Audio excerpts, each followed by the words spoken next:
India vs West Indies second test day 4ஓட review தான் வந்து பார்க்க போகிறோம். First of all hats off to West Indies. ஏன்னா ஒரு சரியான ஒரு ஃபைட் பேக் பண்ணியிருந்தாங்க. செகண்ட் இன்னிங்ஸில் பார்த்தீங்கன்னா 390 ரன்ஸுக்கு ஆல் அவுட் ஆயிருக்காங்க.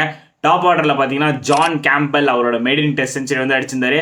அதுக்கப்புறம் பார்த்தீங்கன்னா ஆஃப்டர் 23 இயர்ஸ் ஒரு ஓப்பனர் வெஸ்ட் இண்டீஸ் ஓப்பனர் வந்து இந்தியாவுக்கு எதிராக வந்து செஞ்சுரி அடிக்கிறாங்க. அதுக்கப்புறம் ஷாய் ஹோப் ஃபைனலாக வந்து ஒரு ஹோப் கொடுத்துருக்காரு. ஸோ அவர் பார்த்தீங்கன்னா 8 இயர்ஸ்க்கு அப்புறம் ஒரு டெஸ்ட் 100 வந்து அடிச்சிருக்காரு.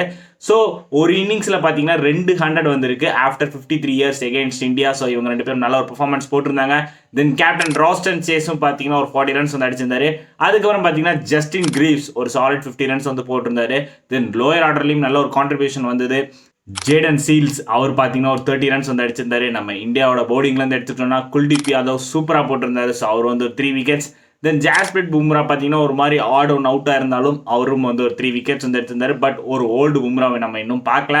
ஸோ 121 ரன்ஸ் டார்கெட்டை நோக்கி இந்தியா பேட் பண்ண வந்தாங்க. இயர்லியராக பார்த்தீங்கன்னா எஸ்எஸ்வி ஜெய்ஸ்வால் வந்து அட்டாக்கிங் போர்டு போய் அவர் விக்கெட் லூஸ் பண்ணிட்டாரு.